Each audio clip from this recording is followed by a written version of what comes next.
এই মৃত্যু একটা যন্ত্রণা আছে, এই মৃত্যুর একটা যন্ত্রণা আছে। এটা এমন বলা হয় নাই যে যারা ফেরেশতা তুল্য, যারা একেবারে সৎ নিষ্পাপ, তাদের কষ্ট হয় না, এমন বিধানে নাই।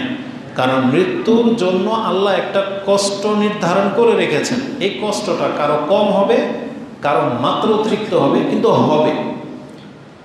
কোরআনে আল্লাহ সুবহানাহু ওয়া তাআলা বলেছেন, ওয়াজাআত সাকরাতুল মাউত, নিশ্চয়ই একটা সময় আসতে যাচ্ছে যে মৃত্যুর যন্ত্রণা তোমার হবে। ওয়াজাআত সাকরাতুল মাউত বিল হক যালিকা মা কুনতা মিনহু তাহিদ। আল্লাহ তখন ওই মালাকুল মউত যখন তার কাছে উপস্থিত হয়ে যাবে, ওই মৃত ব্যক্তিকে তখন এই ইলহামটা করা হয়, যে কষ্ট থেকে, যে মৃত্যুর যন্ত্রণা থেকে তুমি এতদিন বাঁচতে চেয়েছিলে, পালন করেছিলা, এটা তোমার কাছে এখন সত্য সহকারে উপস্থিত হয়ে গেছে। এটা ওই ব্যক্তি টের পাবে যার সাথে মৃত্যুর প্রক্রিয়াটা ঘটে। এমনকি এত কঠিন একটা মুহূর্ত, আব্দুল ইবনে আব্বাস, যেটা আপনি সূরা কিয়ামা 75 নম্বর সূরার একটা আয়াতে পেয়ে যাবেন, তাফাতি সাকু বিসাক কিলা মান রাক।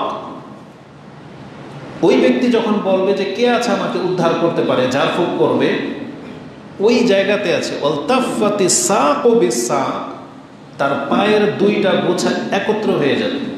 ওটা আমরা দেখতে পাই যে সে খিঁচুনি দেয়, খিঁচুনি দিলে তার পাগুলো এক সোজা হয়ে যায়।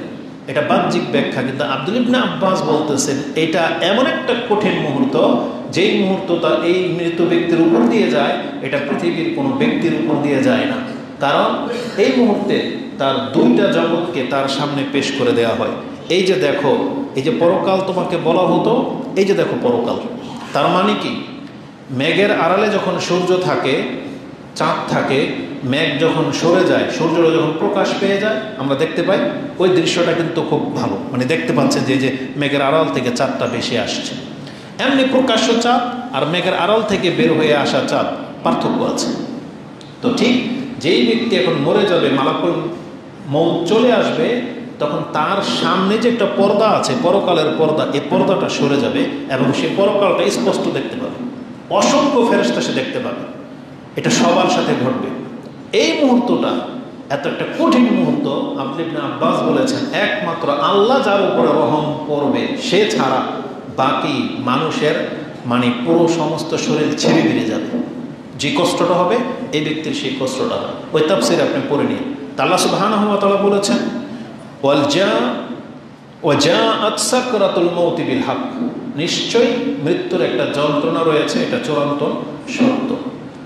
সব থেকে বড় এক্সাম্পল হচ্ছে আমাদের নবী মুহাম্মদুর রাসূলুল্লাহ সাল্লাল্লাহু আলাইহি ওয়াসাল্লাম। মৃত্যুর যন্ত্রণা যে কী জিনিস, এটা তিনি আমাদেরকে তার মৃত্যু মুহূর্তের অবস্থা ব্যক্ত করেই তার ইন্তেকাল হয়েছিল। আয়েশা রাদিয়াল্লাহু তাআলা আনহা বলেন, রাসূলুল্লাহ সাল্লাল্লাহু আলাইহি ওয়াসাল্লাম যখন মৃত্যুর যন্ত্রণা বেশি মাত্রা অতিরিক্ত অনুভব করলেন, তার পাশে একটা পানি মশক নিয়ে আসা হয়েছে, মটকা নিয়ে আসা হয়েছে, তাতে তিনি হাত দিচ্ছেন আর সেই ঠান্ডা হাতটা তার কপালে, চেহারাতে বারবার লাগাচ্ছেন। এই যন্ত্রণা সহ্য হচ্ছে না। তখন তিনি বলেছিলেন, লা ইলাহা ইল্লাল্লাহ ইন্না লিল মাউতি সাকারাত, নিশ্চয়ই মৃত্যুর একটা যন্ত্রণা আছে। রাসূল বলতেছেন, লা ইলাহা ইল্লাল্লাহ ইন্না লিল মাউতি সাকারাত, নিশ্চয়ই মৃত্যুর একটা যন্ত্রণা রয়েছে, বরং কঠিন যন্ত্রণা রয়েছে। এই হাদিসটা আপনি বুখারীতে কিতাবুর রিকাকে, অন্তরকে নরম করার অধ্যায়ে পেয়ে যাবেন। হাদিস হচ্ছে 6510। আয়েশা রাদিয়াল্লাহু তাআলা আনহা তিনি বলতেছেন, কারণ কোনো ব্যক্তি যখন চাক্ষুষ কিছু দেখে, তার মতো অনুভূতি অন্যদের হবে না। যেমন চোখের সামনে যার অ্যাক্সিডেন্ট হয়ে গেছে, মাথার মগজটা বেরিয়ে গেছে, যেটা দেখেছে, তার যে অনুভূতি সেটা অন্যদের হবে না। তা আয়েশা রাদিয়াল্লাহু তাআলা আনহার অনুভূতিটা কেন বেশি? কারণ রাসূলুল্লাহ সাল্লাল্লাহু আলাইহি সাল্লামের চেহারাটা তখন তার চেহারার একেবারে সামনে ছিলেন, কারণ তিনি কোলে করে নিয়েছিলেন, এভাবে কোলে করে নিয়েছিলেন, এখানে রাসূল সাল্লামের চেহারাটা ছিল। আর এই অবস্থায় তিনি এই দৃশ্যটা অবলোকন করছেন তার কোলে। তখন আয়েশা রাদিয়াল্লাহু তাআলা আনহা বলেন, আমি এই দৃশ্যটা দেখার পরে কোনো ব্যক্তির যদি হালকা শাস্তি দিয়ে মৃত্যু হয় বা একেবারে লাঞ্ছিত অবস্থায় মৃত্যু হয়, এটা নিয়ে আমার এখন আর ঈর্ষা হয় না। কেন? এই রাসূল সাল্লাল্লাহু আলাইহি ওয়াসাল্লামের কষ্ট দেখার পর এখন আমার কারো সম্পর্কে আর ভালো মন্তব্য ছাড়া খারাপ মন্তব্য হয় না। তিনি বলেছেন, মা আগবিতু আহাদান বিহাউনি মাউতিন বাদাল্লাযী রাআইতু মিন শিদ্দাতি রাসূলিল্লাহি সাল্লাল্লাহু আলাইহি ওয়াসাল্লাম মাউতি রাসূলিল্লাহি সাল্লাল্লাহু আলাইহি ওয়াসাল্লাম। আয়েশা রাদিয়াল্লাহু তাআলা আনহা বলেন, কাউকে যদি আমি অনেক বেশি কষ্ট পেয়ে মরতে যদি দেখি, আমার তাতে কোনো রকমের প্রতিক্রিয়া হয় না। এটা দেখার পরে যে রাসূলুল্লাহ সাল্লাল্লাহু আলাইহি ওয়াসাল্লামের মৃত্যুতেও কষ্ট হয়েছিল। কেন তিনি এটা বলেছেন? এটা আকীদাগত বিষয়। এই হাদিসটি ইমাম তিরমিজি 979-তে পেয়ে যাবেন। তিনি এই কথা এই জন্য বলেছেন, আমাদের ধারণা যে ভালো মানুষের কষ্ট হয় না আর খারাপ পাপী মানুষের কষ্ট হয়। তার মানে কোনো ব্যক্তিকে যদি আপনি কঠিন মরতে দেখেন, অনেকে দেখবেন সমালোচনা করেন, লোকটা মনে বেশি ভালো ছিল না, মরার সময় এমন কষ্ট পাইছে, এভাবে বলে। কিন্তু আয়েশা রাদিয়াল্লাহু তাআলা কি বলতেছেন, কোনো মুসলিম যদি মারাত্মক কষ্টে বিছানায় পচে যদি মরে, তারপরও কোনো মুসলিমের এই কথা বলার অধিকার নাই যে হয়তো সে পাপী ছিল না। কেন? কারণ এটার হিকমা একমাত্র আল্লাহ ভালো জানে। কেন আল্লাহ তাকে তো কষ্ট দিলেন? আবার অনেকে আছে মরে যায়, বলতেছে সে একবারে পানির মতো মরে গেল, তার কোনো কষ্ট হয় নাই। আপনি ভাববেন না সে জান্নাতি, কারণ আল্লাহ সুবহানাহু ওয়া তাআলা এই মৃত্যুর মধ্যে একটা রহস্য লুকিয়ে রেখেছেন, যেটা কিয়ামতের মাঠে ফয়সালা হবে। যদি কোনো পাপী ব্যক্তির কষ্ট হয়, তাহলে এই কষ্টটাই তার পাপের কাফারা হয়ে যাবে। আর যদি কোনো সৎ ব্যক্তির কষ্ট হয়, তাহলে তার পাপ তো মাফ, উপরন্তু তার মর্যাদাকে আল্লাহ বৃদ্ধি করার জন্য তাকে কষ্ট দিয়ে থাকে। এই জন্য কোনো মুসলিম মরে গেলে তার মৃত্যু সম্পর্কে মন্তব্য করা মোটেও কাম্য নয়। তো এটা ছিল আকীদাগত বিষয়। তার মানে মৃত্যুর একটা কঠিন যন্ত্রণা রয়েছে। এই জন্য মৃত্যু কষ্ট পেতে দেখলে তাকে আপনি জাহান্নামী ভাবতে পারেন না। তো এই বক্তব্যগুলো আমরা করেছিলাম। পাশাপাশি আমরা এটাও করেছিলাম যে কোনো ব্যক্তি মরে গেলে আমাদের করণীয় কী। তখন আমরা তাতে বলেছিলাম যে আমাদেরকে ধৈর্য ধারণ করতে হবে এবং আল্লাহ সুবহানাহু ওয়া তাআলা সম্পর্কে ভালো মন্তব্য করতে হবে। এই জবান দিয়ে ভালো মন্তব্য করতে হবে। আপনি যত বড় আঘাত পান না কেন, আপনার একবার কলিজার টুকরা ছিঁড়ে গেছে, কিন্তু তাই বলে আপনি আল্লাহকে গালি দিবেন, এমন মন্তব্য করবেন যেটাতে আল্লাহ অসন্তুষ্ট হয়ে যাবেন, এইটা কোনো মুসলিম ব্যক্তির দ্বারা শোভা পায় না, কারণ সমীচীন নয়। এই জন্য বর্তমান পরিস্থিতিকে কেন্দ্র করে আমরা কিছু জিনিস দেখেছি, তাই এই বিষয়টাকে আপনার কাছে আবার স্মরণ করিয়ে দিই যে মৃত্যুকে কেন্দ্র করে আমাদেরকে যে ধৈর্য ধারণ করতে বলা হয়েছে এবং আমাদেরকে ভালো মন্তব্য যে করতে হবে, এই সম্পর্কে অনেক কিছু আছে। কিন্তু আজকে যদি আমরা ওই যার সন্তান মারা গেছে, যার পিতামাতা মারা গেছে, বা একেবারে যার সবচেয়ে পছন্দনীয় ব্যক্তিটা যখন মারা যায়, সেই যে আচরণগুলো করে, তাকে যদি আপনি গিয়ে বলেন যে ধৈর্য ধারণ করেন, উল্টো আপনাকে কতগুলো কথা শুনতে হবে। বরং আশেপাশের লোকেরা বলবে আপনি জানতো, এখান থেকে যান, ওনাদেরকে ওনাদের মতো করে থাকতে দিন, এইভাবে বলবে। আপনি কি জানেন যে স্বয়ং রাসূলুল্লাহ সাল্লাল্লাহু আলাইহি ওয়াসাল্লামকেও এইভাবে কথা শুনতে হয়েছিল? রাসূলুল্লাহ সাল্লাল্লাহু আলাইহি ওয়াসাল্লাম কোন এক সাহাবিয়া মহিলার পাশ দিয়ে যাচ্ছিলেন, সেই মহিলাটি একটা কবরের পাশে বসে কান্না করছিল। তখন রাসূলুল্লাহ সাল্লাল্লাহু আলাইহি সাল্লাম তাকে উপদেশ দিয়েছিলেন যে ধৈর্য ধারণ করো, আল্লাহকে ভয় করো। সেই মহিলা জবাবে যেটা বলেছিল, আসুন আমি আপনাকে শোনাই। আনাস রাদিয়াল্লাহু তাআলা তিনি বলেন, কালা মাররা নবী সাল্লাল্লাহু আলাইহি ওয়াসাল্লাম বিমরাতিন ইনদা কবরিন ওয়া হিয়া তাবকি। সেই মহিলাটি কবরের পাশে কান্না করছিলেন। রাসূলুল্লাহ সাল্লাল্লাহু আলাইহি সাল্লাম তাকে দেখে বলতেছেন, ইত্তাকিল্লাহ ওয়াসবির, তুমি আল্লাহকে ভয় করো এবং ধৈর্য ধারণ করো। এই মহিলা রাসূলুল্লাহ সাল্লাল্লাহু আলাইহি সাল্লামকে চিনতে পারেনি, হয়তো তাকায়নি, কোন একজন পুরুষের শব্দ। তিনি জবাবেও বললেন, ইলাইকা আন্নি, আমার থেকে আপনি সরেন বা আমার ব্যাপারে নাক গলায়েন না। ইলাইকা আন্নি, আমার থেকে দূরেই থাকেন। ফাইন্নাকা লাম তুসাব বিমুসিবাতি, কারণ যেই মুসিবতে আমি আছি এই রকমের কষ্ট আপনি পান নাই, বা আপনার জীবনে এই মুসিবত আসে নাই। এটা কে জানে? ওই যে যার মুসিবতটা আসছে, কথা সত্য। কারণ যে দুঃখ বেদনায় আপনি আছেন, আপনার সন্তান মরে গেছে, পড়ে গেছে, স্কুলে পাঠিয়েছিলেন, পড়ে গেছে, এটা অনেক কষ্টকর। একজন যার মরে যায় সে বোঝে তার কতটা কষ্ট হয়।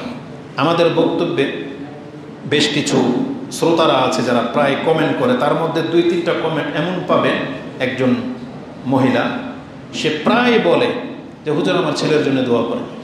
ওনার ছেলে মারা গেছে হয়তো কিছুদিন আগে, তো একটা তার কমন থাকবে, আমার ছেলের জন্য আপনি দোয়া করেন, আমার ছেলে মারা গেছে, এটা থাকবে। তার মানে অনেক কষ্ট পেয়েছে। আমাদের ইমাম মুসলিম মসজিদ যখন আমি করি, তখন বসুন্ধরা বাস করে একজন মহিলা, তিনি 13 লাখ টাকার চেক দিয়েছিলেন। তার ছেলেটাকে, যুবক ছেলেটাকে কে যেন মানে নিয়ে গুম করে মেরে ফেলছে। এখন পর্যন্ত তদন্তে সেই খুনিদেরকে পাওয়া যায়নি। তো যিনি 13 লাখ টাকার চেক দিয়েছিলেন, তার ছেলে সম্পর্কে প্রায় সময় তিনি কান্না করতেন আর দোয়া চাইতেন। তো এইভাবে যার আদরের সন্তান মারা যায়, হ্যাঁ, তার অনেক কলিজাটা ফেটে যায়। যখনই স্মরণ হবে তার কষ্টে কলিজা ফেটে যাবে, বিশেষ করে মায়েদের এটা বেশি হয়। এই জন্যই মা রাসূলকে কথা বলেছিলেন, ইলাইকা আন্নি, আমার কাছ থেকে দূরে থাকেন, যে আপনাকে সেই বিপদ চেপে যায় নাই যেটা, যে মুসিবতে আমি আছি। কিন্তু সে কি জানে যে কাকে কথাটা বলবো? সে তাকায় না। রাসূল সাল্লাল্লাহু আলাইহি ওয়াসাল্লাম চলে গেছে সেখান থেকে। কোন সাহাবী হয়তো তাকে বলেছেন, তুমি কি জানো কাকে কি বললা? এটা তো রাসূলুল্লাহ সাল্লাল্লাহু আলাইহি ওয়াসাল্লাম ছিল। সেই মহিলার হুঁশ ফিরছে এবং তিনি সরাসরি রাসূল সাল্লামের বাসায়, বাড়ি পর্যন্ত গিয়েছেন যে রাসূলের কাছে ক্ষমা চাইতে, যে আমি আপনাকে চিনতে পারিনি। সেই মহিলা যখন রাসূলুল্লাহ সাল্লাল্লাহু আলাইহি ওয়াসাল্লামের কাছে গিয়েছেন, কোনো দারোয়ান নাই, ঘরের কোনো গেট নাই, সরাসরি চলে গেছে। ইমাম বুখারী এটাকে প্রমাণ করার জন্য যে রাসূল সাল্লামের বাড়ির সামনে কোনো দারোয়ান, কোনো গেট ছিল না, এই হাদিসটাকে নিয়ে এসেছেন। তো তিনি বলেন যে আমি রাসূলুল্লাহ সাল্লাল্লাহু আলাইহি ওয়াসাল্লামের কাছে গেলাম এবং বললাম, ফাকালা লাম আরিফ, আপনাকে আমি চিনতে পারিনি ইয়া রাসূলুল্লাহ। তখন রাসূল সাল্লাল্লাহু আলাইহি ওয়াসাল্লাম তাকে উপদেশ দিয়ে বলছিলেন, ইন্নামাস সাবরু ইনদা সাদমাতিল উলা। রাসূল সাল্লাল্লাহু আলাইহি ওয়াসাল্লাম তাকে আর কোনো মন্তব্য করেননি, তবে তাকে এটা শিক্ষা দিয়েছেন যে ধৈর্য হলো যেই মুহূর্তে আঘাতটা লাগে ওই সময়ে ধৈর্য ধারণ করে নেওয়া, ওই সময় ধৈর্য ধারণ করে নেওয়া। এটা একটা মহিলা যে তার সন্তানের পাশে, কবরের পাশে বসে কান্না করতেছে। আরেকটা মহিলার উদাহরণ আপনাকে দেই, সবাই জানেন, শুধু আপনার মেমোরিতে নাই হয়তো। উম্মে সালামা রাদিয়াল্লাহু তাআলা আনহা। উম্মে সালামা তিনি মুসলিম ইতিহাসে এমন এক মহিলা, মানে তার চরিত্র যখনই পড়ি তখন মানে অন্যরকম একটা অনুভূতি হয়। আল্লাহ সুবহানাহু ওয়া তাআলা উম্মাহাতুল মুমিনিনদের একজন আমাদের মা, আমাদের মহিলাদের এই চরিত্রের হইতে বলবো আমরা। এবং যাদের নসিবে এরকম মহিলা পেয়ে গেছেন, আপনি সবচেয়ে দামি সম্পদ পেয়ে গেছেন। এই উম্মে সালামা রাদিয়াল্লাহু তাআলা আনহা, তারও তো সন্তান মারা গিয়েছিল, কিন্তু কোনো এক কালের ঘটনা যে তার সন্তান মারা গেছে যেই রাতে, সেই রাতে তার স্বামী সফর থেকে বাসায় ফিরেছেন। তিনি সবাইকে বলে দিয়েছেন যে আমার এই ছেলের মৃত্যুর কথা আমার স্বামীকে যেন তোমাদের কাউকে খবর দিতে হবে না, খবরটা আমিই দেব। কারও কোনো প্রতিক্রিয়া নাই। তিনি বাসায় আসছেন, গোসল করেছেন, ফরজ গোসল করেছেন, খাবার খেয়েছেন। তিনি যখন পরিতৃপ্ত হয়েছেন তখন তাকে বলেছেন, আপনার ছেলে চিরতরে ঘুমিয়ে গেছে, তার মানে ও মারা গেছে। তখন তিনি সহবাস করেছেন, খেয়েছেন, পরিতৃপ্ত হয়েছেন। তখন তার কাছে এটা খারাপ লাগলো যে আমার সন্তান মারা গেছে, বিছানায় শোয়ার সে অবস্থা আমি সহবাস করলাম বা কিছু। তখন তিনি সকালবেলা, যেটা রাত ছিল এটা, সকালবেলা রাসূলুল্লাহ সাল্লাল্লাহু আলাইহি ওয়াসাল্লামের কাছে এই ঘটনা গিয়ে শোনানো হয়েছে এবং রাসূলুল্লাহ সাল্লাল্লাহু আলাইহি ওয়াসাল্লাম তাদের দুইজনকে আরো বরকতের দোয়া করেছেন যে এই আচরণটা যে করেছে এর বিনিময়ে আল্লাহ তাদেরকে আরো বরকত দিবেন। এখানে লক্ষণীয় বিষয় কি জানেন? লক্ষণীয় বিষয় হচ্ছে মানে একজন স্ত্রীর কাছে তার স্বামীর ব্যাপারটা সবচেয়ে বেশি প্রাধান্যযোগ্য হইতে হবে। আর সফর থেকে যখন এসেছেন একটা মানুষ, এক তো কষ্টে পেরেশানিতে আসছেন, আরেকটা পেরেশানি যদি তাকে আপনি শুনিয়ে দেন তাহলে এটা তার অনেক বড় একটা আঘাত শুরু হবে। তাই তিনি এই কাজটা করেছেন, অথচ তারও সন্তান এটা মারা যাচ্ছে। তাহলে আমরা বোঝাতে চেয়েছি জ্ঞানী মহিলাদের আচরণটাই ভিন্ন। আপনাকে ঠিক ওই টাইপের আচরণ করতে হবে যেই শিক্ষা আপনি ইসলাম থেকে নিচ্ছেন। আর যদি ইসলাম থেকে শিক্ষা পাওয়ার পরেও যদি আপনি গতানুগতিক দুনিয়ার মানুষের মতো চলেন, যেটা আমরা রাস্তাঘাটে চলতে ফিরতে দেখি, কি হানাফি এরিয়ার, কি আহলাদিস এরিয়ার, কি ধার্মিক পরিবার আর কি পাপী পরিবার, সব মহিলাদের চরিত্র একই রকম, তাহলে এই শিক্ষার কোনো মানি হয় না।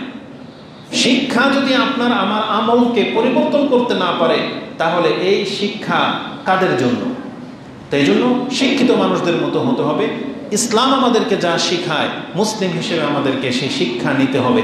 তাহলে এই মহিলাকে রাসূলুল্লাহ সাল্লাল্লাহু আলাইহি সাল্লাম বলেছেন যে ইন্নামা সাবরু ইনদা সাদমাতিল উলা, আঘাতটা যখন লাগে তখনই ধৈর্য ধারণ করতে হয়। ধৈর্য ধারণ এই না যে আপনার সন্তান মারা গেছে, এই যে যিনি সবসময় দোয়া চায় এমন মানে সেন্স নিয়ে, এগুলো হচ্ছে রোদনের অন্তর্ভুক্ত। রোদন বোঝেন, কান্না করা জায়েজ, কিন্তু রোদন করা ইসলামে জায়েজ নেই। নেহায়া যেটা মানে একই পেঁচাল সারাক্ষণ মস্তিষ্কে এটা বসে গেছে, এটা ইসলামে চলবে না। ইসলাম আপনাকে রাস্তা দেখিয়েছে। এই জন্য যখন মরে যাবে ওই মুহূর্তে আপনি যে আচরণগুলো করেন, আমরা সেই দৃশ্য দেখেছি। আবারও বলতেছি, আমাদের বক্তব্য ম্যাক্সিমাম লোক দেখা যাবে যে নেগেটিভভাবে নেয়, কিন্তু সে ধর্মের বিষয়টা বুঝতে চায় না। সে মরে গেছে, মর্মান্তিক মৃত্যুতে ঘটেছে, কিন্তু ওই মুহূর্তে আপনি যে আচরণগুলো করলেন আপনি জেনে নেন এতে আপনার বিন্দু মাত্র কল্যাণ তো হয়ই না, বরং আপনি আল্লাহকে অসন্তুষ্ট করে দিচ্ছেন। আমি যদি বলি কোনো ব্যক্তির কি ক্ষমতা আছে যে চিৎকার পেরে বা রোদন করে গাল চাপড়িয়ে মানে বেহুশ হয়ে গিয়ে তার সন্তানকে কি আজ পর্যন্ত কেউ পেরেছে কোনো মুর্দাকে জিন্দা করতে? নাকি হবে কোনো দিন? তাহলে আমরা পুরো পৃথিবীর মানুষ গিয়ে কান্না করব, কিন্তু হবে কোনো দিন? হবে না। কিন্তু তাহলে আপনি যে আচরণটা করলেন এটা আপনার কাছে মনে হচ্ছে যে আপনার আবেগ দিয়ে আপনি ফেটে পড়তেছেন, কিন্তু এটা আপনার শিক্ষার খেলাফ। তো এই জন্য ধৈর্য ধারণ করতে হবে তখনই, না এক সপ্তাহ কান্দাকাটি করার পরে না।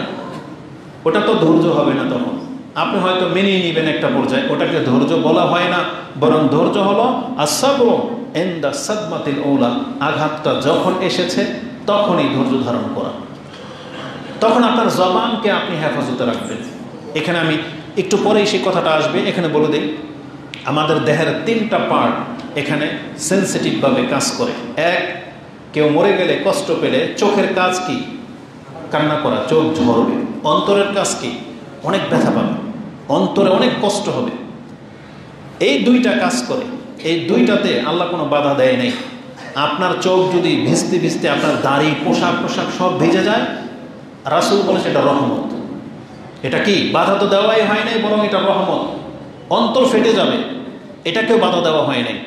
আল্লাহ আপনাকে আজর ও সওয়াব দেবেন, কিন্তু বাধা আসছে জবানে।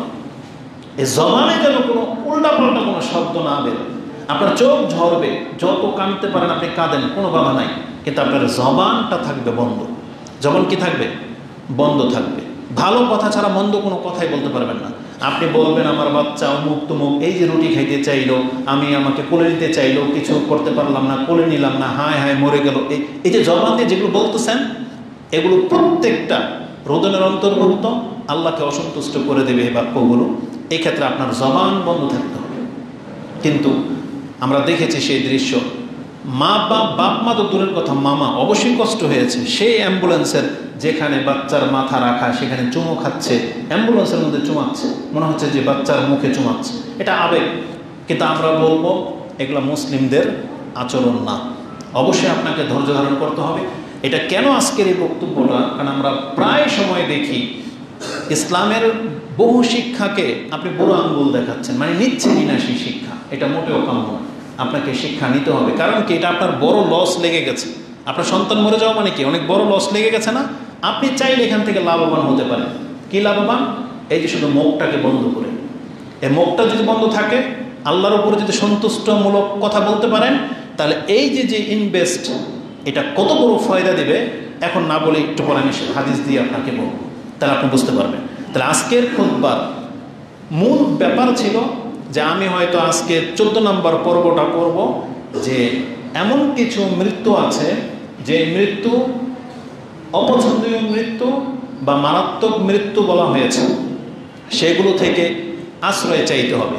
একজন মুসলিম আমরা এনে কে কিভাবে মরবো কেউ জানি না, আমরা কেউ একভাবে মরবো না, কারো বিভিন্নভাবে মৃত্যু হবে। কিন্তু কিছু মৃত্যু আছে কঠিন, সেই মৃত্যুগুলো থেকে রাসূলুল্লাহ সাল্লাল্লাহু আলাইহি সাল্লাম আশ্রয় চাইতেন। আমাদেরকেও সেই আশ্রয় চাইতে হবে। ভেবেছিলাম যে এই বিষয়টা নিয়ে আজকে আলোচনা করব, যেমন এই আগুনে পড়ে যাওয়া, দেয়ালের পথে চাপা পড়ে যাওয়া, পানিতে ডুবে যাওয়া, এই মৃত্যুগুলোর একটা মর্যাদা তো আছে, কিন্তু রাসূল কোনোদিন পছন্দ করেন নাই যে আমার এইভাবে মৃত্যু হোক, বরং তিনি এই ধরনের মৃত্যু থেকে আল্লাহর কাছে সব সময় আশ্রয় চাইতেন। আমাদেরকেও সেটাই করতে হবে। তাহলে আমরা পরবর্তী খুতবায় এটা আলোচনা করব আজকে কেন এটাকে চেঞ্জ করেছি, একটা হাদিসকে কেন্দ্র করে। হঠাৎ করে পড়তে পড়তে একটা হাদিস চলে আসছে, সেই হাদিসটাই আজকের খুতবার মূলে নিয়ে আসছি, যেটা সর্বশেষ হাদিস হিসেবে আমি পেশ করব। আর এই বর্তমান পরিস্থিতি কেন্দ্র করে মানুষ যে বাক্যগুলো বলে, সেই জন্য যেহেতু এই স্কুলের দুর্ঘটনাতে অনেকগুলোর মা বুক খারাপ হয়ে অনেকগুলোর মার বুক খালি হয়ে গেছে, এই জন্য তাদের জন্য আজকের এই বক্তব্যটা আমি 3টা হাদিস বলবো সান্ত্বনার জন্য। হতে পারে আল্লাহ সুবহানাহু ওয়া তাআলা তাদের অন্তরে এ প্রশান্তি ফিরিয়ে দিবেন। তো প্রথমে আমি আপনাকে শোনাবো, ধৈর্য ধারণ করার ক্ষেত্রে কিছু ইতিহাস আপনাকে জানতে হবে, যে ইতিহাস জানলে আপনার ধৈর্য ধারণ করা সহজ হবে। এটার একটা উদাহরণ দিয়ে দিই। একটা মার্কেটে আগুন লেগেছে, একটা গ্রামে আগুন লেগেছে, ধরেন একটা শুধু দোকান পুড়েছে আর বাকিগুলো ঠিক ছিল। এই যে যার একটা দোকান পুড়েছে তার কষ্ট অনেক মারাত্মক হবে এবং তার ধৈর্য ধারণ করা কঠিন হয়ে যাবে। কিন্তু যদি ওই মার্কেটের 10টা দোকান পুড়ে যায়, মানে সবগুলো দোকান ধরেন পুড়ে গেল, তখন এই 10 জনেরই ধৈর্য ধারণ করা সহজ হবে। কেন জানেন? কারণ তখন আপনি এটা দেখে সান্ত্বনা পান যে না, শুধু আমার একা হয় নাই, অনেকেরই তো ক্ষয়ক্ষতি হয়েছে। তখন সে ধৈর্য ধারণ করা সহজ তার জন্য হয়। কিন্তু যার একার ক্ষতি হয় তখন তার ধৈর্য ধারণ করা কঠিন হয়ে যায়। তো আমি আপনাকে এমন কিছু এক্সাম্পল আপনার জীবনে নিয়ে আসতে বলবো, যাদের ইতিহাস জানলে আপনারটা হালকা মনে হবে বা আপনারটা তখন আপনি নিজের ইচ্ছাই ঠান্ডা হয়ে যাবে। সে কে জানেন? আমাদের নবী মুহাম্মদুর রাসূলুল্লাহ সাল্লাল্লাহু আলাইহি ওয়াসাল্লাম। অন্যের জীবনে তো বহু কিছু আসছে, এদের কথা বাদ দেন। যার জীবনে কোনো কষ্ট হওয়ারই কথা না, তিনি আল্লাহর সবচেয়ে প্রিয় বান্দা, তাকে আল্লাহ সুবহানাহু ওয়া তাআলা কত পরীক্ষায় ফেলেছেন বা তার নিজের সন্তানদের সাথে তার কি আচরণ হয়েছে সেটা আপনাকে জানতে হবে। শুধু এতটা বলে দিই, রাসূলুল্লাহ সাল্লাল্লাহু আলাইহি ওয়াসাল্লামের তো একাধিক সন্তান ছিল, জানেন না? 4টা মেয়ে তো জানেন, আর ছেলে কোনো কোনো বর্ণনায় 3টা, কোনো কোনো বর্ণনায় 2টা। যে একটার নামই তাইয়িব তাহের, একজন ছেলের নাম আব্দুল্লাহ ছিল, কাসেম ছিল, ইব্রাহিম ছিল। তাহলে 3টা পুরান 4টা হয়, ছেলে 4টা মেয়ে 4টা রাসূলুল্লাহ সাল্লাল্লাহু আলাইহি ওয়াসাল্লাম। এভাবে মতান্তরে 9 জনের কথা আছে, কোনো কোনো বর্ণনায় 7 জনের কথা আছে। তো আমরা সেগুলো বলব। একজন মাত্র তার সন্তান ফাতেমা রাদিয়াল্লাহু তাআলা আনহা, তিনি ছাড়া রাসূল ইসলামের সমস্ত সন্তানগুলো তার জীবন্ত সেই মারা গেছে। কি মনে করেন আপনার কয়টা সন্তান মরছে? আর রাসূলুল্লাহ সাল্লাল্লাহু আলাইহি ওয়াসাল্লামের সবগুলো সন্তান রাসূলের জীবন দশাতেই ইন্তেকাল করেছে। কি মনে করেন? শুধু ফাতেমা রাদিয়াল্লাহু তাআলা আনহা তিনি রাসূলুল্লাহ সাল্লাল্লাহু আলাইহি ওয়াসাল্লামের পরে ইন্তেকাল করেছেন, তাও দীর্ঘকাল পরে নয়, মাত্র 6 মাসের ব্যবধান। তার মানে রাসূলুল্লাহ সাল্লাল্লাহু আলাইহি ওয়াসাল্লাম তার নসল থেকে আসা সমস্ত সন্তানগুলো তার পরপরই পৃথিবী থেকে গায়েব হয়ে যাচ্ছে।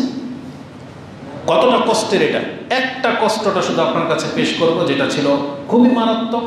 সেটা ছিলেন রাসূল ইসলামের এক ছেলে ইব্রাহিম। ইব্রাহিম রাদিয়াল্লাহু তাআলা আনহু রাসূল ইসলামের এক ছেলে, যেটা মারিয়া কিপ্তিয়া রাদিয়াল্লাহু তাআলা আনহার গর্ভে জন্ম নিয়েছিলেন। এই ছেলেটা মোটামুটি কোলের বাচ্চার একটু হাসে, হয়তো ইঙ্গিত বুঝে এই বয়সের উপনীত হয়েছিলেন। সেই বাচ্চাটা যখন অসুস্থ, রাসূলুল্লাহ সাল্লাল্লাহু আলাইহি সাল্লাম খুব তড়িঘড়ি করে, তার গায়ের চাদরটা পর্যন্ত পড়ে গেছে, এত দ্রুত তিনি এই বাচ্চাকে দেখতে গিয়েছেন এবং কোলে নিয়েছেন, চুমো খেয়েছেন। আনাস ইবনে মালিক তিনি বলেন, ফাআখাযা রাসূলুল্লাহ সাল্লাল্লাহু আলাইহি সাল্লাম ইব্রাহিম রাদিয়াল্লাহু তাআলা আনহুকে রাসূল সাল্লাল্লাহু আলাইহি সাল্লাম কোলে নিলেন, ওয়াকাব্বালাহু, চুমু দিলেন, শাম্মাতাহু, আদর করলেন। সুম্মা দাখালনা আলাইহি বাদা যালিক, এটা তো অসুস্থের সময়, কিন্তু এই অসুস্থ আর সারে নাই, ভালো হয় নাই, যখন মুমূর্ষ অবস্থায় পৌঁছে গেছে, ইয়াজুদ্দু বিনাফসিহি, সে যখন তার নফসের ওই যে কলকলা চলে আসছে, আত্মাটা যখন বেরোবে, তখন রাসূল ইসলামের কোলে এই বাচ্চা ইব্রাহিম। ফাজাআলাত আইনা রাসূলুল্লাহ সাল্লাল্লাহু আলাইহি ওয়াসাল্লাম তাজরিফান, রাসূলুল্লাহ সাল্লাল্লাহু আলাইহি ওয়াসাল্লামের কোলে যখন বাচ্চাটা আত্মাটা বেরোবে, তখন রাসূল সাল্লাল্লাহু আলাইহি ওয়াসাল্লাম অঝরে কেঁদে দিলেন, তার চোখ ঝরে পানি আসছে। ফাকালা লাহু আব্দুর রহমান ইবনে আউফ, ওয়া আনতা ইয়া রাসূলুল্লাহ, আপনিও কাঁদেন। আব্দুল ইবনে আউফ বলতেছেন, ইয়া রাসূলুল্লাহ আপনিও কাঁদেন। তখন রাসূলুল্লাহ সাল্লাল্লাহু আলাইহি ওয়াসাল্লাম বলতেছেন, ইয়া ইবনে আউফিন ইন্নাহা রাহমা, এই যে চোখ দিয়ে পানি চলে আসবে এটা হচ্ছে দয়া। একজনের প্রতি যখন একজনের দয়া চলে আসে তখন তার কোনো ক্ষতি হলে এটা তার চোখ দিয়ে সেটা ঝরে যাবে, এটা হচ্ছে তার দয়া তার প্রতি। সুম্মা আতবাআহা বিউখরা, তারপরের যে বাক্যগুলো রাসূলুল্লাহ সাল্লাল্লাহু আলাইহি ওয়াসাল্লাম বলেছেন, তিনি বলেছেন ইন্নাল আইনা তাদমান, চোখ ঝরবে। একজন ব্যক্তি যদি কষ্ট পায়, তার মূল্যবান কিছু হারায়, রাসূল কি বলেছেন? তার 3টা অঙ্গ কাজ করে। কি? ইন্নাল আইনা তাদমান, তার চোখ ঝরে। ওয়া কালবা ইয়াহজুন, অন্তর ব্যথিত হয়, অনেক কষ্ট পায়। ওয়ালা নাকুলু ইল্লা মা ইয়ারদা রাব্বুনা, কিন্তু আমি জবান দিয়ে এমন কোনো কথা বলবো না যেটা আমার রবকে অসন্তুষ্ট করে দেবে। তার মানে এটা 3 নম্বর পার্ট। চোখ ঝরবে, অন্তর কষ্ট পাবে, আর এই কষ্ট থেকেই মানুষের জবান দিয়ে যা খুশি তা বলে। রাসূল বলতেছেন আমার চোখ ঝরতেছে, আমার অন্তর ব্যথিত হয়েছে, কিন্তু আমার জবানকে আমি কন্ট্রোল রাখবো। আমার জবান দিয়ে আমি এমন কোনো বাক্য উচ্চারণ করব না যাতে আমার রব অসন্তুষ্ট হয়ে যাবে। তখন তিনি বলতেছেন মা ইয়ারদা রাব্বুনা ওয়া ইন্না ইব্রাহিম ওয়া ইন্না ফিরাকাকা ইয়া ইব্রাহিম লামাহজুনুন। তখন ইব্রাহিমকে লক্ষ্য করে রাসূল সাল্লাল্লাহু আলাইহি ওয়াসাল্লাম বলতেছেন যে আমি আমার জবান দিয়ে শুধু ওই কথাগুলো বলবো যেটা আমার রব সন্তুষ্ট হয়, তবে তোমার বিচ্ছেদে হে ইব্রাহিম আমরা অনেক বেশি শোকাহত। এই ইব্রাহিমকে উদ্দেশ্য করে রাসূল সাল্লাল্লাহু আলাইহি ওয়াসাল্লাম এই কথাটা বলেছেন। কিন্তু রাসূলুল্লাহ সাল্লাল্লাহু আলাইহি ওয়াসাল্লাম আমাদের মতো ওই রকমের হায় হুতাশ করেনি যেটা আমরা করি।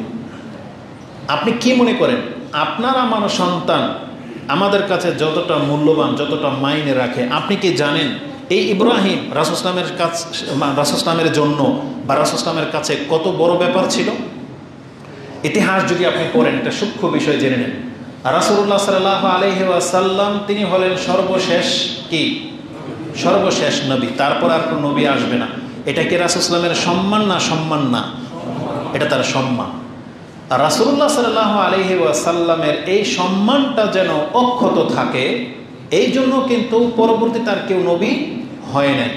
কিন্তু ইতিহাস বলতেছে রাসূলুল্লাহ সাল্লাল্লাহু আলাইহি ওয়াসাল্লামের এই ছেলে ইব্রাহিম এটা এমন মর্যাদার ছেলে যে রাসূলের পরে যদি পৃথিবীতে আবার নবী আসার কোনো চান্স থাকতো, তার রাসূল ইসলামের এই ছেলে নবী হতো। এটা নবীর মানের সন্তান, এটা নবী। যেমন ইব্রাহিম আলাইহিস সালামের 2 ছেলে ইসমাইল, ইসহাক। ইসমাইল যেমন মর্যাদা রাখে, ঠিক রাসূল ইসলামের এই ছেলে ইব্রাহিম ইসমাইলের মর্যাদা রাখে।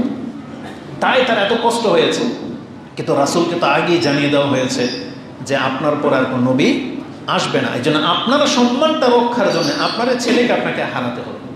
তার মানে আপনার ছেলে বেঁচে থাকতে পারবে না, কারণ দিয়েছে আপনার সম্মানার্থে, কিন্তু ও বেঁচে থাকলে ওকে নবী হওয়ার যোগ্য ও, এই জন্য ওকে আর বাঁচিয়ে রাখা যাচ্ছে না।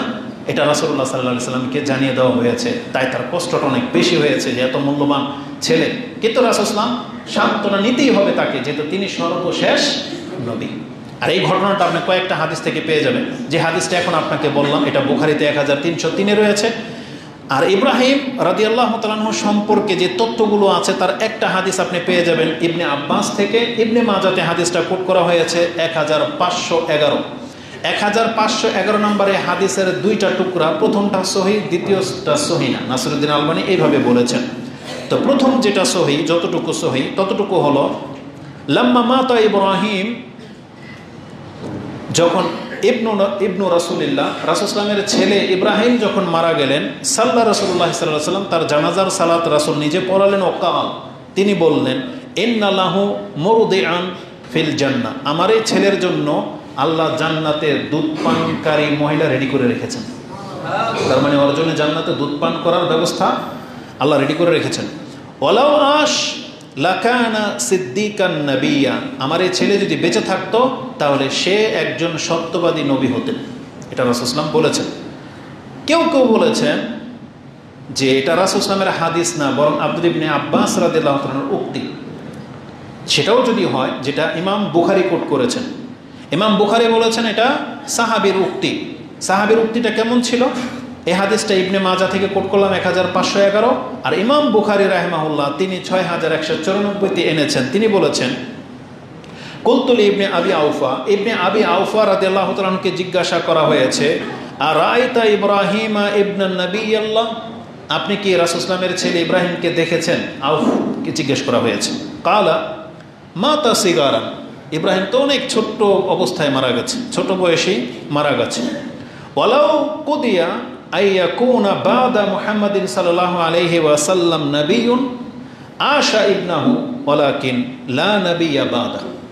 আব্দুল ইবনে আউফ, এই যে ইবনে আউফ মানে আব্দুল ইবনে আউফ রাদিয়াল্লাহু তাআলা তিনি বলতেছেন, আল্লাহর বিধানে যদি থাকতো যে মুহাম্মদ সাল্লাল্লাহু আলাইহি ওয়াসাল্লামের পরেও যদি কোনো নবী হওয়ার বিধান থাকতো, তাহলে রাসূল সাল্লামের এই ছেলেটা বেঁচে থাকতো এবং নবী হতো। কিন্তু যেহেতু এটা আল্লাহর বিধান, ওয়ালাকিন লা নবিয়্যা বাদাহু, যে তারপরে আর কোনো নবী নাই, এই জন্য এই ছেলেটাকে আর বাঁচিয়ে রাখা হয়নি, আল্লাহ তাকে নিয়ে নিয়েছেন। তাহলে হাদিসটা ইমাম বুখারী রাহিমাহুল্লাহ কোট করেছেন, যেটা 6194-তে পাবেন। তাহলে আমি এই দুইটা ঘটনা আপনার কাছে কেন নিয়ে আসলাম? কারণ রাসূলুল্লাহ সাল্লাল্লাহু আলাইহি ওয়াসাল্লামের এই ছেলে ইব্রাহিম, এটা অনেক বড় মাপের একটা ছেলে, অনেক বড় মাপের একটা সম্পদ ছিল, কিন্তু তাও তিনি ধরে রাখতে পারলেন না। তাহলে আমাদের সন্তান এই মূল্যেরও না, তাহলে আমাদেরকে কি করতে হবে? অবশ্যই ধৈর্য ধারণ করতে হবে।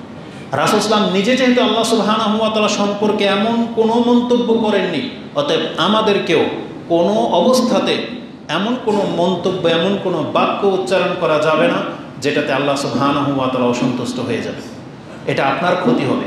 এজন্য মুসলিম ভাই হিসাবে আপনাদেরকে, বিশেষ করে মা বোনদেরকে, মহিলাদেরকে বলবো, আপনাদের জবানকে হেফাজত করেন এবং আপনার অন্তরকে প্রশান্ত করার জন্য আপনি ইসলামের শিক্ষাটা গ্রহণ করেন, তাহলে আপনি ধৈর্য ধারণ করতে পারবেন। আর আপনি যেটা করেন এটা ধৈর্যের খেলাফ হয়ে যাচ্ছে।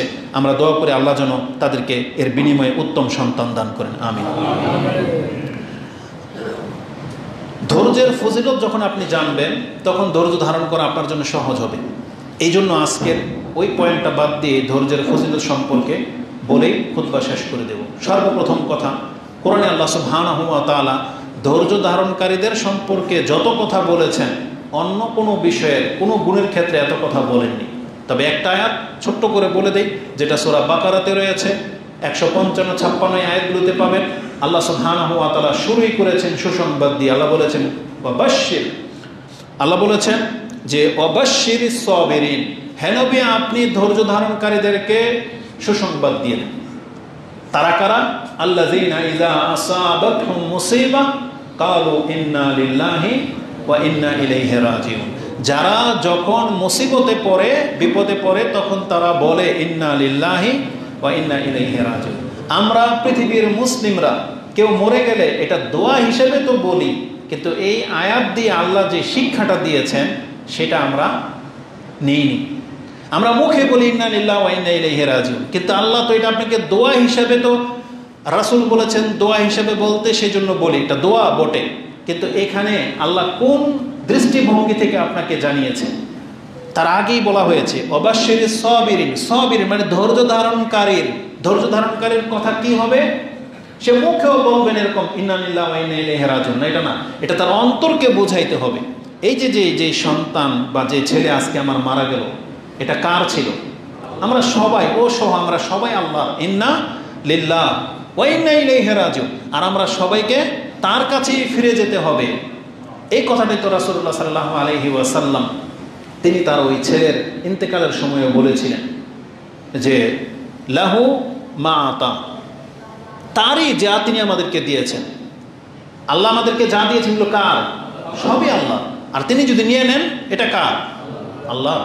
তো এটা এই কথাটাই কোরআনের এই কথাতে আল্লাহ বলেছেন ইন্না লিল্লাহি ওয়া ইন্না ইলাইহি রাজিউন। এটা বলে আপনাকে সান্ত্বনা নিতে হবে, কিন্তু এটা বলে আপনি আরো হাউত মাউত করে চিৎকার করবেন, ওই যেগুলো বলবেন না, এগুলো শোভা পায় না। আমাদের দেশের সমাজের অবস্থা, হুজুরদের আমাদের সাথে আপনাদের সম্পর্কটা কেমন জানেন? হুজুররাই তো ধান্দাবাজ, তো যার ফলে মানুষ আর শিখবে কি? কিছু ব্যক্তিদের চরিত্রের কথা বলতেছে, আর এমনভাবে মানুষকে এগুলা শিখিয়েছে, কেউ যদি কিছু হারিয়ে ফেলে, আমি নিজে দেখেছি এটা, ও ইন্না লিল্লাহি ওয়া ইন্না ইলাইহি রাজিউন বলতেছে আর খুঁজতেছে। আচ্ছা বলেন তো দেখি, কোনো কিছু হারিয়ে গেলে ওই পাওয়ার দোয়া কি এটা? যে ইন্না লিল্লাহি ওয়া ইন্না ইলাইহি রাজিউন বলতেছে আর খুঁজতেছে। এটা তো অর্থ না। অর্থ হলো যখন আপনার কোনো কিছু হারিয়েছে, আপনি পেলেন না, তখন আপনি বলেন ইন্না লিল্লাহি ওয়া ইন্না ইলাইহি রাজিউন। মানে এটা বলে দিয়ে আপনি শান্ত হয়ে যান, আর অত পেরেশানি হয়েন না, হাই হতাশ করেন না। যেটা গেছে গা আপনার হাতছাড়া হয়ে গেছে, এখন নিজেকে শান্ত করেন। আপনি আত্মহত্যার পর্যায়ে যেন না। এটা হচ্ছে ওই দোয়া, মানে নিজেকে শান্ত করার দোয়া। কিন্তু তারা দেখেছি পরে আর খোঁজে। এটা কেন বললাম? ওই যে আমাদের হুজুররা মানে ধর্মটা কেমন তামসা বানিয়ে ফেলে দিয়েছে। একজন বলল সে লম্বা সফর করে ঢাকায় আসছে এক হুজুরের কাছে। কেন? হুজুর নাকি ইস্তেখারা করে দেখেছে তাকে জিনে ধরেছে। বোঝেন? আচ্ছা, ইস্তেখারা কি ব্যক্তির আমল না একজন আরেকজনের জন্য করতে পারে? ইস্তেখারা হলো যে সিদ্ধান্ত নেবে সে ইস্তেখারা করবে, এটা আল্লাহর কাছে সাহায্য চাওয়ার দোয়া। আর ইস্তেখারা করে ফেললে কি সে কি দেখতে পায়? গায়েব তার কাছে প্রকাশ পেয়ে যায়? এতে হুজুররা কোন ধান্দাবাজি শুরু করেছে?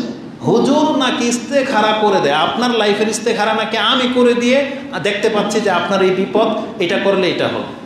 চিন্তা করা যায়? এটা হচ্ছে বাংলার জমিনের মুসলিম বা ইসলামী আলেমদের অবস্থা। ধান্দাবাজার একটা সিস্টেম থাকা দরকার।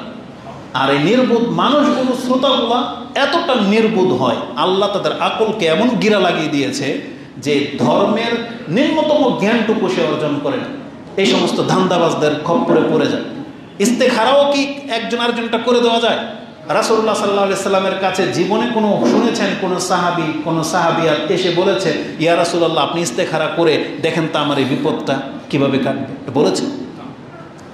তাহলে এই জন্য বললাম যে আমাদের ধর্মের কথাগুলো একরকম, আমরা নেই ভিন্নভাবে। না, আপনাকে ধৈর্য ধারণ করতে হবে। এবার আসুন আমি আপনাকে ওই 3টা হাদিস বলি যাদের সন্তান রিলেটেড, যাদের সন্তান মারা গেছে তাদের জন্য আল্লাহর পক্ষ থেকে কি ব্যবস্থা করা হয়েছে। আপনি যদি বাজে মন্তব্য না করেন, সন্তুষ্ট যদি থাকেন, আসুন আপনি আল্লাহর কাছে কি পাবেন। প্রথম আপনার মর্যাদা, সেটা হচ্ছে আবি সাঈদ খুদরি তিনি বলেন আন্না রাসূলুল্লাহ সাল্লাল্লাহু আলাইহি সাল্লাম ক্বালা মা মিন কুন্না মিন ইমরাআতিন তুকদ্দিমু বাইনা ইয়াদাইহা মিন ওয়ালাদিহা সালাসান। এমন কোনো মহিলা যদি আছো, থেকে থাকো, যে তুমি তোমার জীবদ্দশায় 3টা সন্তান আগে চলে গেছে, মানে মরে গেছে, 3টা সন্তান তোমার ইন্তেকাল করেছে, এমন কেউ যদি থেকে থাকো, তাহলে তুমি জেনে রাখো ইল্লা কানু লাহা হিজাবান মিনান নার। তাহলে এই মহিলার এমন ব্যবস্থা হয়ে গেল, সে যেন তার আর জাহান্নামের মাঝে একটা দেয়াল তৈরি করে ফেলেছে।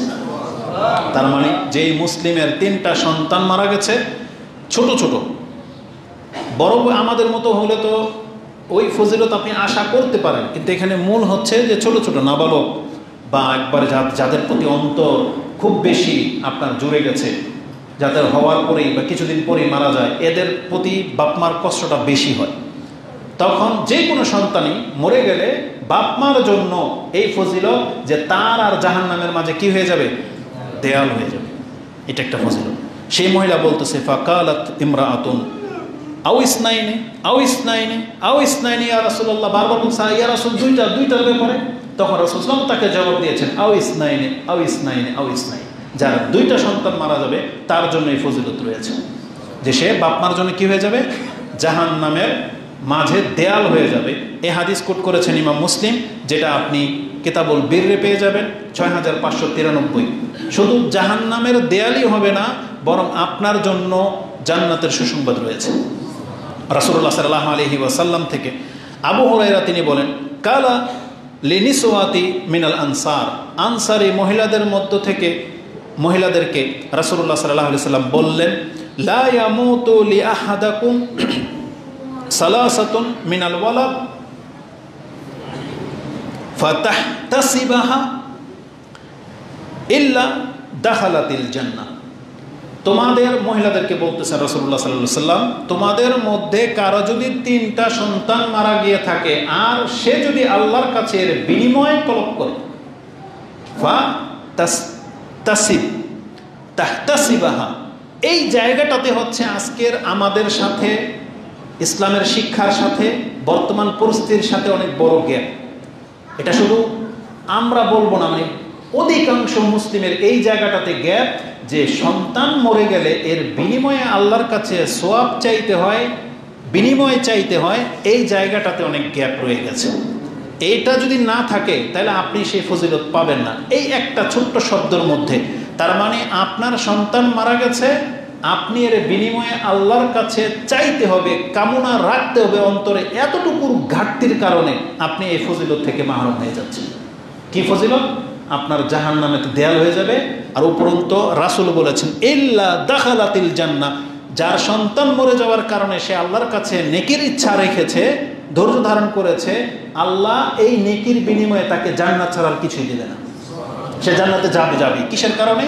তার এই সন্তান মরে যাওয়ার কারণে সে ধৈর্য ধারণ করেছে।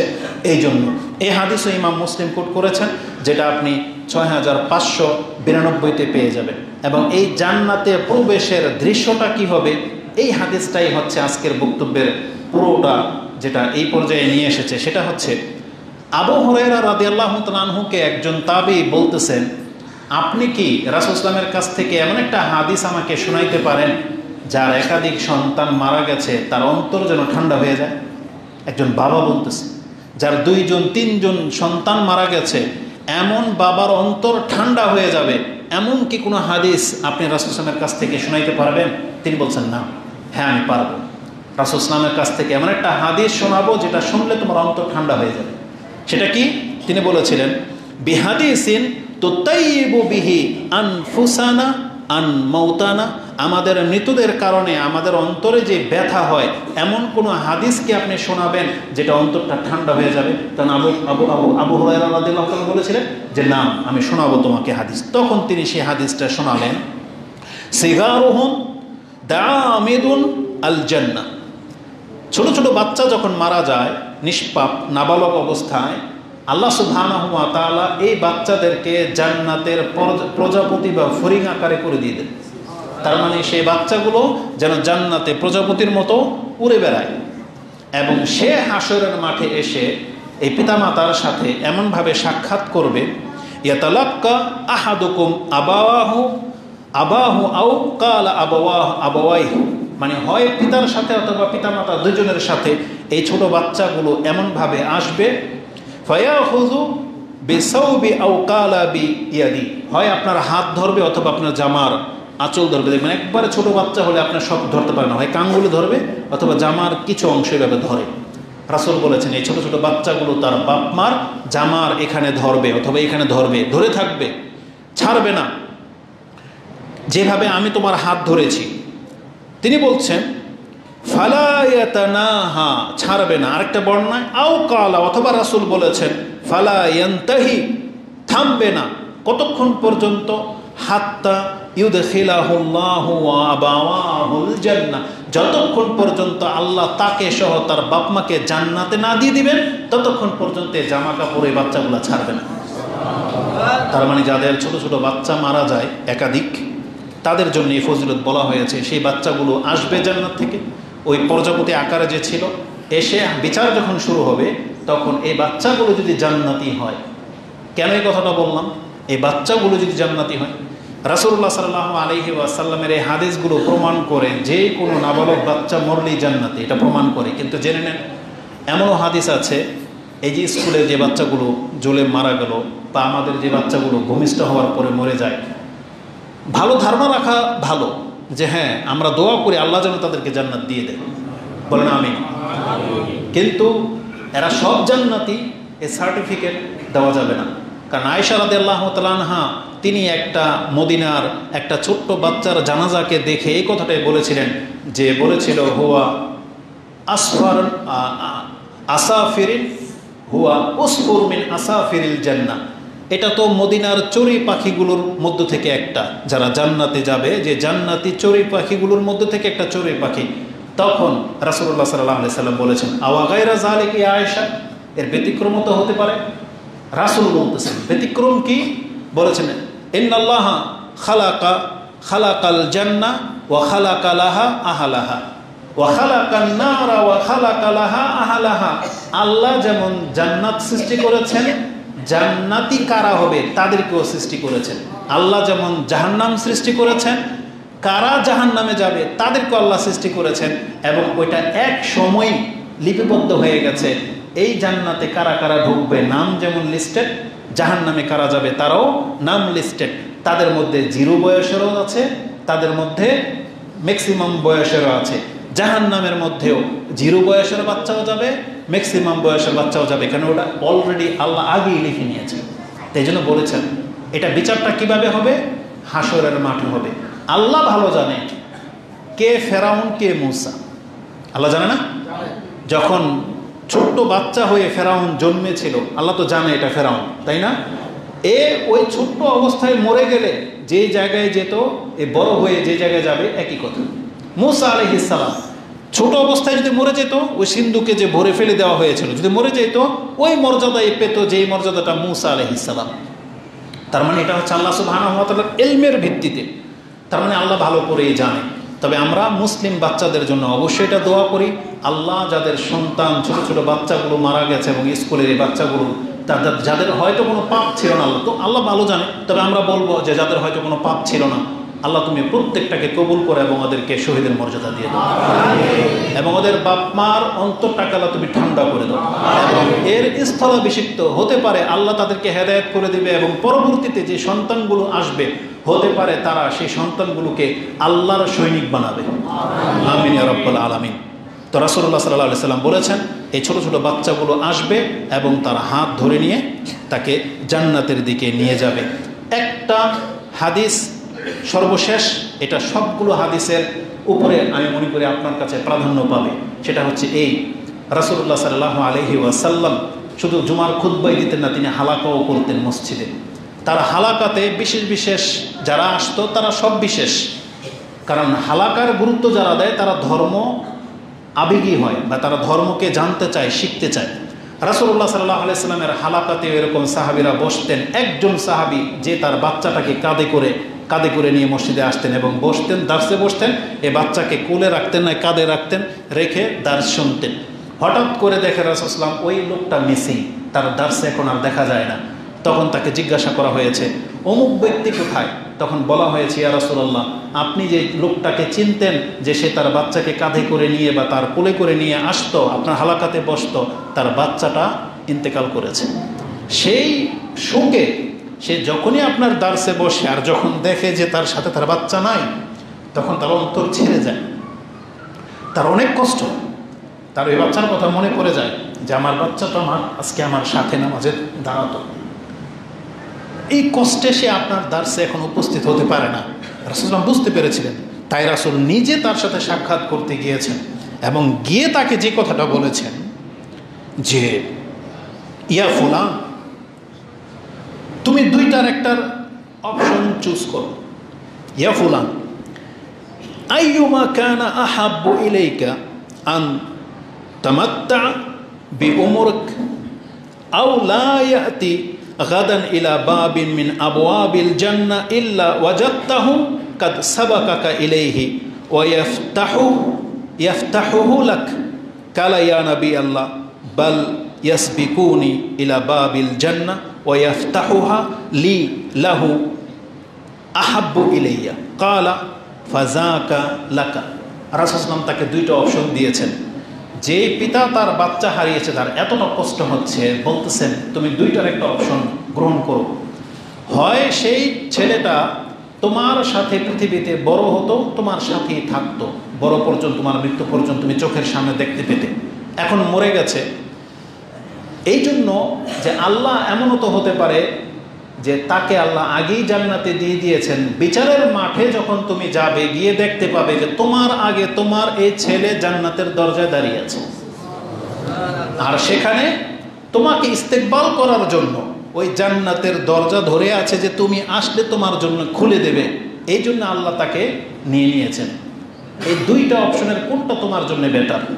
সে তোমার সাথে বড় হতো, তোমার চক্ষু শীতলকারী হতো, এটা তোমার জন্য বেশি পছন্দনীয়, নাকি তুমি এখন এটা পছন্দ করো যে ও আগেই জান্নাতের দরজায় পৌঁছে যাবে আর গিয়ে অপেক্ষমান থাকবে, আমি গেলে আমার জন্য জান্নাতের দরজা খুলে দেবে? তখন এই কথা, এই অপশন শুনে সেই লোকটা বলতেছেন যে বাল ইয়াসবিকুনি ইলা বাবিল জান্নাহ, বরং আমি পছন্দ করি সে আমার আগেই জান্নাতের দরজায় চলে যাবে এবং সে আমাকে লক্ষ্য করে আমার জন্য দরজা খোলার জন্য অপেক্ষা করবে, এটা আমার কাছে বেশি প্রিয় ইয়া রাসূলুল্লাহ। রাসূল সাল্লাল্লাহু আলাইহি ওয়াসাল্লাম জবাব শুনে বলতেছেন, ফাযাকা লাকা, তোমার মর্যাদা এটাই। তার মানে যার ছোট সন্তান মারা যাবে, আপনার জন্য আপনার সন্তান জান্নাতের দরজায় অপেক্ষমান থাকবে। এটা ইমাম নাসাই কোট করেছেন, 2088 নম্বর হাদিস আপনি পেয়ে যাবেন। তা আমি মনে করি আমাদেরকে আল্লাহর প্রতি সন্তুষ্ট থাকার জন্য এগুলোই হচ্ছে সবচেয়ে উচ্চ মানের শিক্ষা। আমাদেরকে আল্লাহ সুবহানাহু ওয়া তাআলা যখন কোনো কিছু দেন, তার মানে আল্লাহ সুবহানাহু ওয়া তাআলা আমাদেরকে সম্মানিত করার জন্যই দেন। তিনি যখন আমাদের কাছ থেকে কিছু নেন, তখন এটার বিনিময়েও তিনি আমাদেরকে সম্মানিত এবং আমাদেরকে পাপ মুক্ত করার জন্যই নেন। অতএব সর্বাবস্থায় আমাদেরকে আল্লাহর প্রতি সন্তুষ্ট থাকতে হবে। আলহামদুলিল্লাহ আলা কুল্লি হাল। এই জন্য আমরা আল্লাহর কাছে দোয়া করি, আল্লাহ সবসময় আমরা তোমার বান্দা থাকবো, তোমার উপরে সন্তুষ্ট থাকবো, সেই তৌফিক তুমি আমাদেরকে দাও। আকুলু লিকাউলি হাযা আস্তাগফিরুল্লাহ লি ওয়া লাকুম ওয়া লিসাইরিল মুসলিমিন ফাস্তাগফিরু ইন্নাহু হুয়াল গফুর।